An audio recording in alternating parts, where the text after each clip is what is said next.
What's good, y'all? Just Trophies here, expert jeweler, your favorite jeweler, you feel me? Today we're going to be reacting to hip-hop jewelry, bling, and its lies, you feel me? I don't know what to expect. I don't know if they're talking about the jewelers, if they're talking about just diamonds being a scam in general, you feel me? But expert jeweler here, just Trophies, you feel me? Let's dive in and let's see what's going on.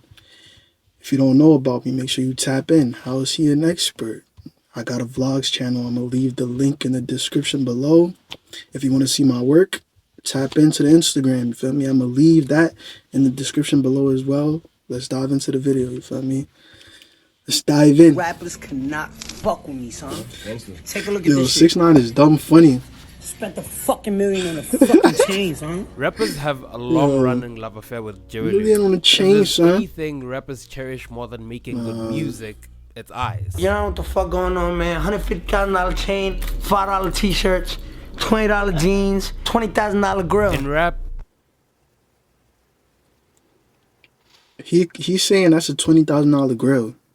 I'm about to show y'all a $12,000 grill. I'm about to show y'all somewhere on the screen, feel me? That Cuban, the Cuban with diamonds on it. Come on, bro. We're gonna say 30 to 35K at most.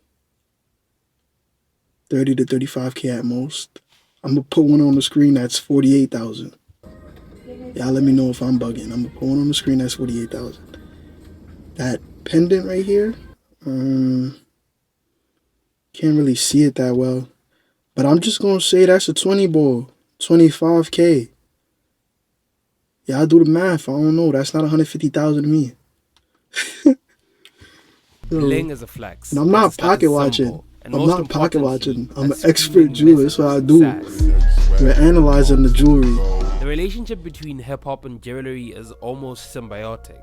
In a cultural context, it's nearly impossible to mention one without the other. Take a scroll down hip-hop's hallway and you'll discover that we're diving into the history of jewelry. Legendary collections and statement chains. Remember Slick Rick's Justice Scale piece? Or how about Pharrell's We done with the 90s. Company $1 million nerd chain? Recall when Kanye West appeared at the BT Awards with a chain that seemed plugged from Tutankhamun's tomb?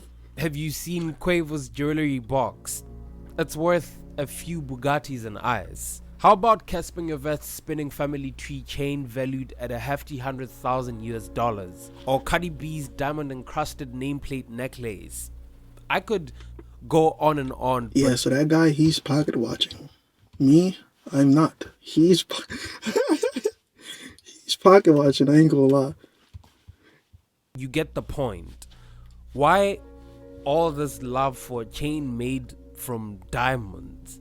Would you call it peak consumerism? Our next guest is a walking museum. His body is covered in art, and his mouth houses some of the world's most precious jewels. But was there a single purchase where you're like, I can't believe I just spent that much money on that? Yeah, but you know who got the most money that I wish that I could get back? Jacob. Jacob the jeweler, You man. see a lot of people in hip hop have their run, Yeah. fuck it up, Yep. not have no money, don't invest their money, Yeah. don't put nothing aside, Yeah. and it's like no one wants to end up that way. Rap nerds will probably agree that in the beginning, hip-hop was a medium for the oppressed, segregated and subjected people of color and lower income brackets. It was rooted in activism and resistance, not just shaking booties and flashing bling. Rap was music for people who could probably never imagine themselves dripped out in diamonds and precious metals. Rap was for people who were at the bottom of the social hierarchy. What we do? Hey, get down. Get on the ground now. Get your punk ass on the ground. Sit tight and let us do our job. Has that changed? Let me know in the comments if that's changed. I thought it was still the same. Trying to check these bangers, make sure they're clean. You saying it was like this something from the past. I thought it was still the same. Excuse me, artists? Yeah. Seriously? Yeah. What kind of artists? Rappers, and they're working with me in the studio right now. Well, see, rap is not an art. It's wild how from these humble beginnings we've ended up with today's rap scene of fronting and fakery, flexing and living large. Like, who would have thought? Right? I think at one point in my career I was addicted to fine jewelry, yeah. If you ain't tuned in, we broke this down. Literally, we broke down this GQ interview right here. You look at it for like a couple weeks and then it gets small, you know. It'd be big when you first bought it, then it'll get small and then you gotta get bigger shit. Critics argue that rappers' obsession with flashy jewelry encourages a culture of materialism. I mean, instead of investing in long-term financial stability, rappers drop serious cash to bling themselves out in diamonds and gold. But like, beyond the frenzy around the eye-watering price tags or the dog whistle criticism, beyond the prices, beyond the style, what does it really mean? Does all of this mean anything beyond just jewelry? Do you brush your diamonds every morning? Yes. Yeah, it does. You do? It's a natural resource. Gold and diamonds are natural resources. Don't pay the wrong price for them. When you pay the wrong price for them, that's when you're wondering, like, damn, what does all this mean? Pay the right price for it. That's it. After dinner. With what? With toothpaste or polish or Colgate. Colgate, huh? And stop And wearing also, jewelry for a I'm in the dental field. I don't know why he just put that. The best thing for your teeth is gold. That's like the gold standard in dentistry is gold for your teeth. Feel me? They protect your teeth. They got to be made the right way to where you could floss properly and all that. But gold will protect your teeth better than anything. So I don't know why he just put the grills, Lil Wayne grills joint. Like, those was terrible ass grills, by the way. But One is because everybody wears jewelry. and I think he said he paid like 100,000 for them richest shits. people that I've ever met in my life, very, very rich, like wealthy. I never seen them with jewelry on. I am by no means a rap historian, nor a rap nerd.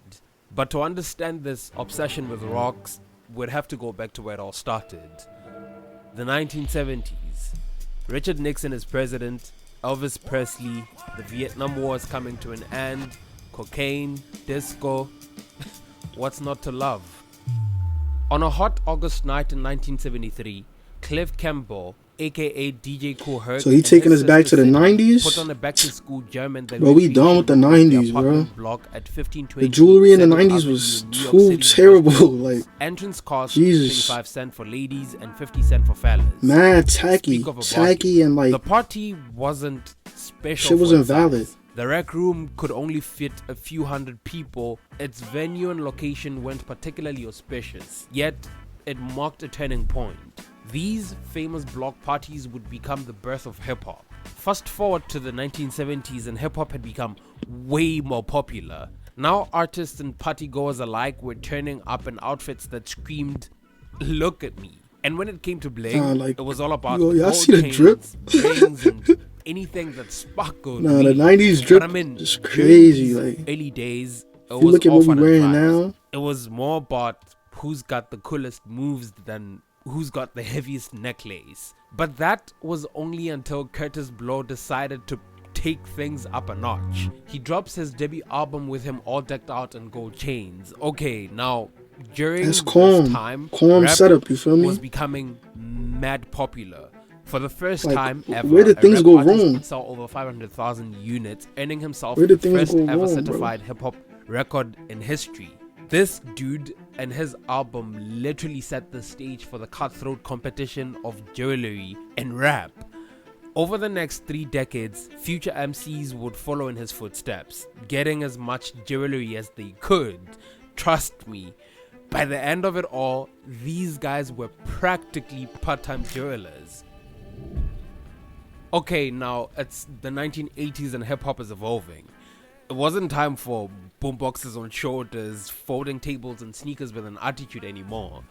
Hip-hop had grown from its disco-inspired block party roots to an art form ready to be taken seriously by America's mainstream. Now, artists like Eric B. and Rakim pioneered a much more conscious, lyrical-driven listening experience, while Biz Markie and Slick Rick took more of a storytelling route with their flows. Others like LL Cool J and Run DMX began to achieve massive success with catchy production and high-energy delivery. Hip-hop chains, bro, they started pissing me to draw off. attention from places it probably never really intended to.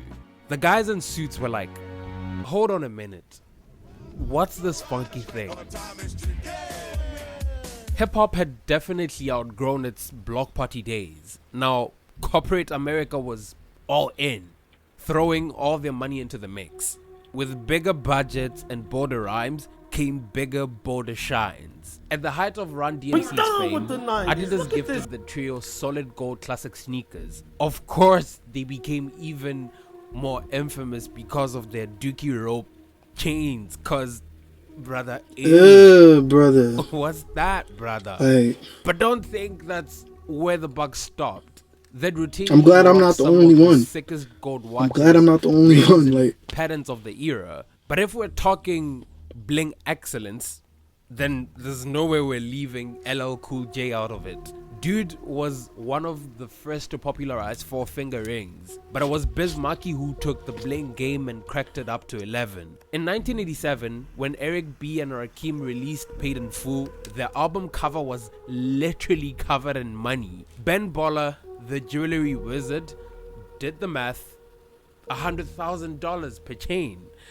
That's literally a down payment on a castle. Slick Rick, on the other hand, a unique eye patch, went all out royal with his accessories that ranged from crowns and scepters to wearing a dozen solid gold chains all at once.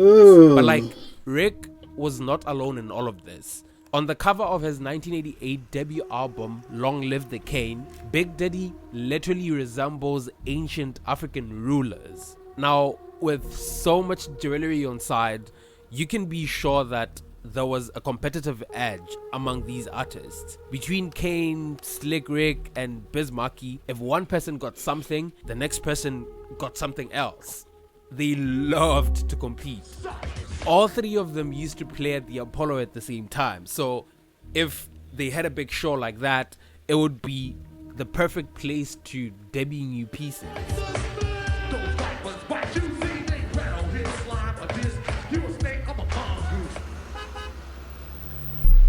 By the early 90s, hip-hop was organized into an industry of its own. Solo artists became big shot executives, and those loose street crews, yeah, they got their act together and started forming real deal companies. In other words, the genre had become commercialized and jewelry became part of the marketing.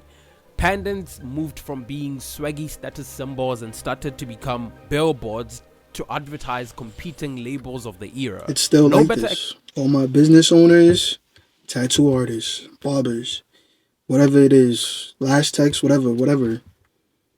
You want to promote yourself, promote your business, get you some jewelry. Great conversation starters. As soon as someone sees your piece, where did you get it from? Is it real? Oh my God, how much did it cost? Da da da. Great conversation starters. Oh, I do this. Oh, snap. Okay, that's how you got it. You must be really good at what you do. Great conversation starters, bro. Make sure you, business owners, copy a piece. Copy a piece. It's going to really solidify you in the field that you're in. Feel me? Can't be wearing no jewelry if you're trash at what you do. The huge piece worn by Notorious B.I.G. Designed by Tito the Jeweler, Biggie's enormous Jesus piece wasn't just a necklace. It was practically a piece of hip-hop history. It became a sort of good luck charm, worn by Jay-Z and Lil Kim while they were cooking up some of their most iconic albums. Since Biggie's Too Soon Goodbye, that Jesus piece has pretty much become the goat of pendants. Before long, hip-hop was the top-selling genre. Is that a sin? It was around this time. Does anyone know that? Is that a sin? Like, is it a sin? Because you know, like in the Bible, it says like, "Thou shalt not worship false idols," or from me, however you word it. Is that a sin? Like, if I cop me a Jesus piece, am I like worshiping a false idol? Like, let me know in the comments, y'all. Let me know in the comments. Jay-Z upped the stakes by introducing high-priced platinum pieces to the masses. While $10,000 was a lot for a chain back in the 80s, Rockefeller members, namely Dame, Dash, and Bixberg, would drop 200,000 US dollars each, with Jacob in the mid-90s. This level of spending marked a period of transition in rap. As Jay-Z, Diddy, Dr. Dre and others would later demonstrate, it was a medium capable of generating wealth for its participants. And how better to show it than by placing it around your neck, right?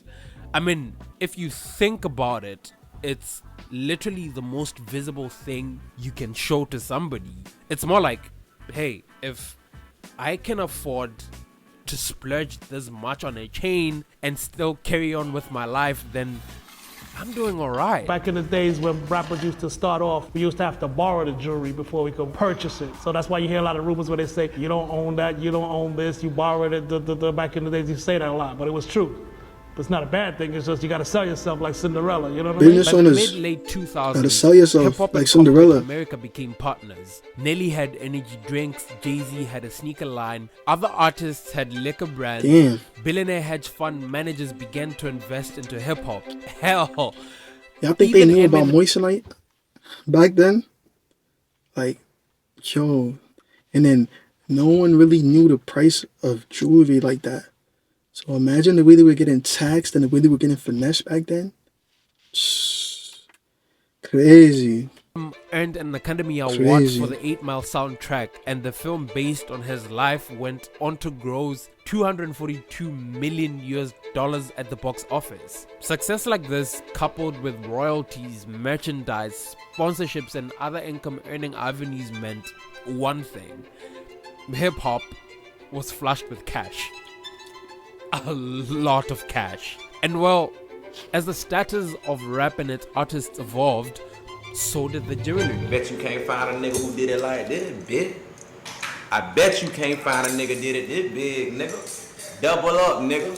Start that spending that little money on that Cuban, nigga. Jewelry in hip hop had become so popular Nigga that said, "Get your money up." bling bling became part of the English language. No, I'm not joking. In April 2004, bling was added to the Oxford English Dictionary. Okay, I get it. This whole thing has an entire history tied up to it. But it almost feels like if you don't drop $1 million on a chain, then you're just not artistic enough. That's what it is. That's what To it most is. of us, it seems pretty materialistic. You gotta drop it on the chain. But then You're just again, not that I start guy. wondering, That's all could it is. there actually be some rational calculations behind the choices that rappers make, right? If you pop over to Quora and ask why rap artists, pimps, and drug dealers are all about these fleshy signs of wealth, think gold chains, fur coats, gold grills, and even serpent head canes, you'll probably get the same kind of answers. It's all about showing off their virality and status. It seems like being all decked out is just part of the game in these circles, a flashy way to flaunt your success. I totally get why people think this is mainly a thing, especially in an African American urban cultural context. The implication is that these people can't save money, don't understand thrift, are only interested in superficial displays, and therefore will never really amount to anything. It was the conventional line in a time of cruel zoning and segregation, all designed to keep non-whites down economically and socially. Today, when people look at the whole bling bling scene of rap stars, the assumption remains the same. I mean, there's a grain of truth to the idea that Who by thinks now, that?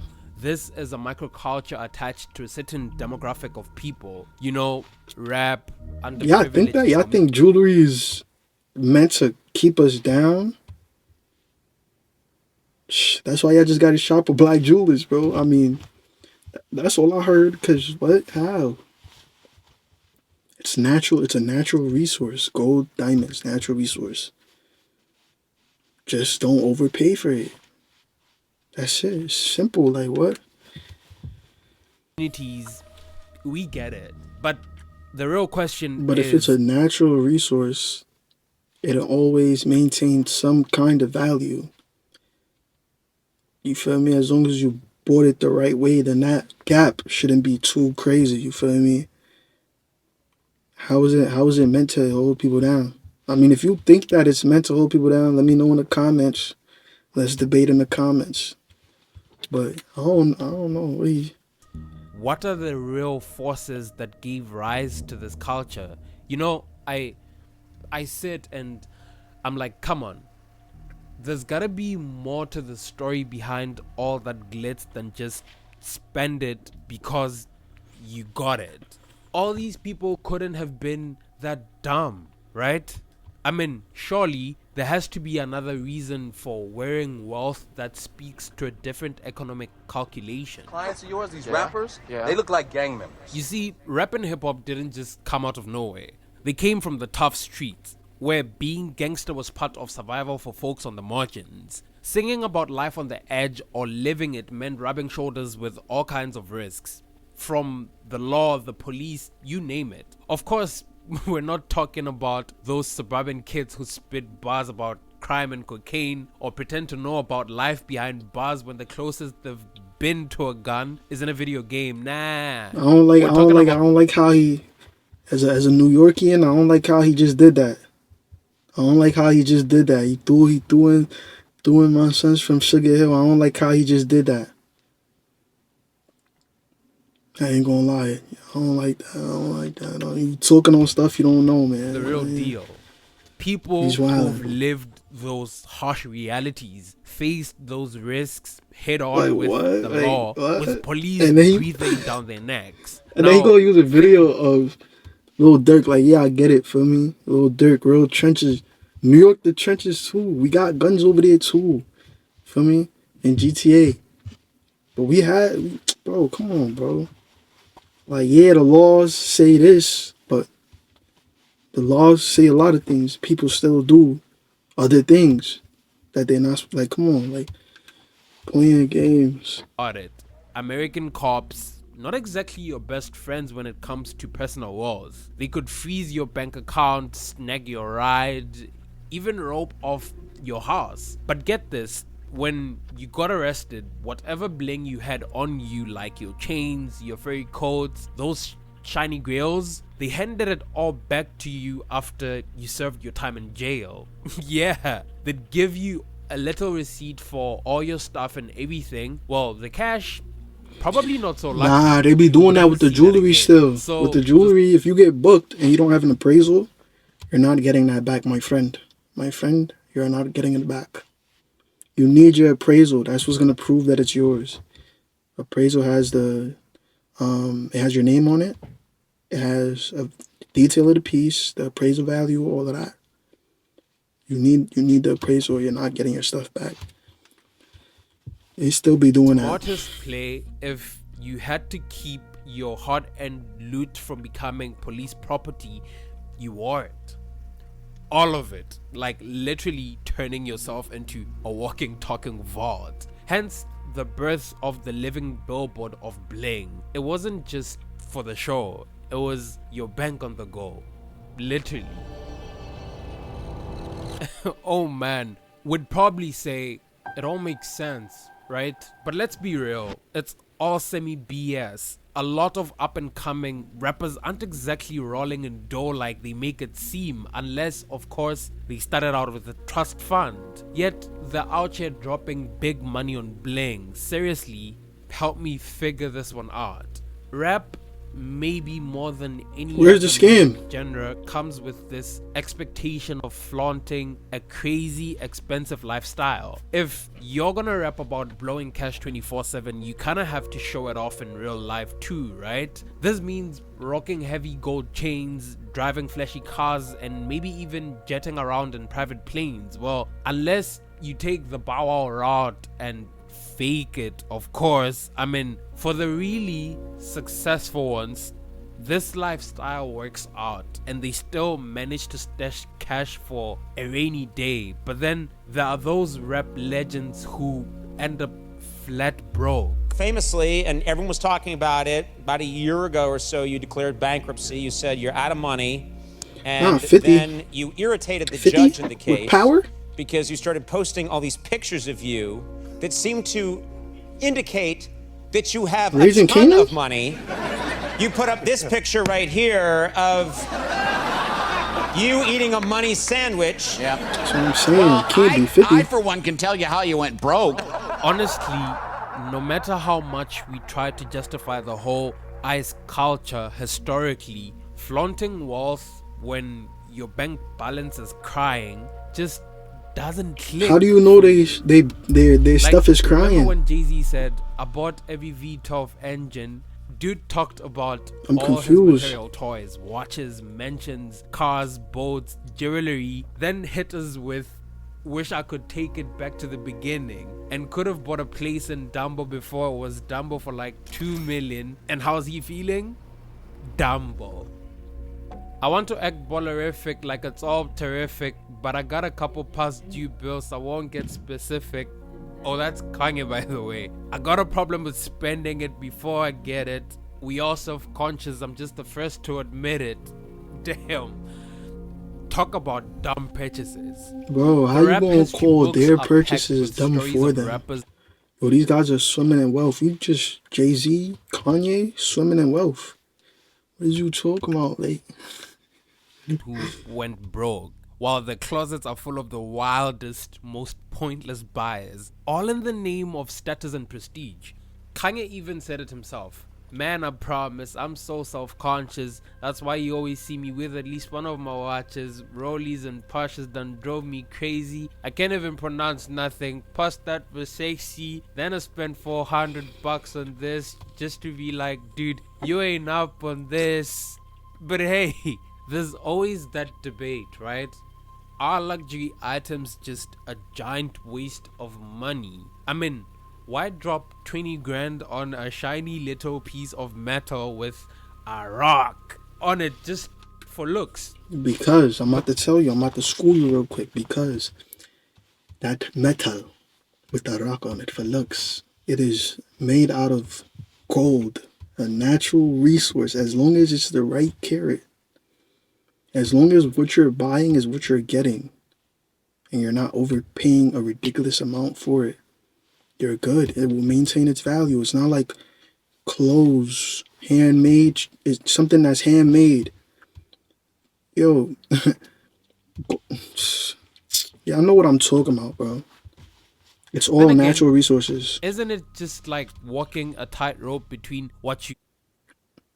It's all natural resources. The value is going to constantly keep rising. It's going to keep going up. It'll always be worth something. It's not like some clothes, bro. It's not like some clothes where you buy it, you rip the tag off, you throw it on, now the value ain't nothing no more. You just wore it. It's used. You got to sell it for who, I mean, you got to sell it at whatever price someone's going to buy it for, but the gold will always have its value. The diamonds will always have its value. Like, y'all know what I'm saying. love and what's wise. If you think about it, rap is all about passion, spilling raw emotions and stories into beats that get us all hooked. But the flip side, it paints this picture where more is always better. It's hard to see, like really see what's going on behind the bling and the swagger. Behind all that, there's often a battle going on, one where dreams get tangled up with the harsh realities of money. Money. I'm broke. You're broke. Yeah, I don't have a dime. It's generally He's tough saying to that. watch sometimes. You see these artists rise up, right? We love He's saying that with grills in his mouth. We cry when got they're money. up on stage. Heck, Take them they grills become off. our idols. Sell Only to them. watch some of them fall. The potential I burned guarantee you, away by the they're gonna very type up the spotlight gold that once price per made them gram. shine. Weigh These it stories, they're not and just pay you. stories. They're real life Like I said, sagas it's a of natural people who resource. It's probably always going to maintain its value, too close whether they to were the in your sun, mouth or chasing not. after all that glitters. When the music stops and the crowd clears, we're left thinking about what it all really costs. These moments of glory bought at such high prices. What sticks with you is this bittersweet mix of admiration for their drive and a kind of sorrow for their downfall, followed by resentment for how careless they were with their money. Dude, it was just a chain. Is that the end of the video? I guess that's the end of the video. I was waiting to hear the scam. I guess it was just saying jewelry's a scam. But, I mean, that is what the title says, but come on, like, nah, bro, nah. Jewelry's not a scam. That's the reaction. That's my reaction. It's not a scam. What he's talking about is nonsense. Now, there are jewelers who are scammers. That's a whole different, you feel me? Vlogs channel. I just exposed the jeweler who's a scammer. Vlogs channel. Till next time. Send me stuff to react to. I also have a Discord. I'm going to leave that in the description somewhere, you feel me? Just Trophies Expert Jewelry.